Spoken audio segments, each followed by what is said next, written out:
visi, su jumis sveikinas Deminė LT ir kaip matė iš pavadinimo, šiandien aš jums noriu parodyti 3 populiariausius Lietuvos gamerius. Tai pirmasis yra, kaip matėte, pirmasis yra Jack, kurio video nebelabai galima pasižiūrėti.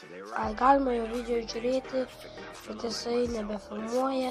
Kaip matot, paspaudžiame channel, rodo privatus. Tarkim, čia paspaudžiame nieko. Antra vieta priklauso Vėjavaikiui, kuris turi 57 000 subscriberių. Jo pirma vieta priklauso Dariui. Pavadinimas yra Dariaus kanalas, galite užeiti, turi net 58 000 subscriberių. Na, jam liko gana nedaug, iki 59, tada ir 60 000. Tai su jumis buvo Deminė LT.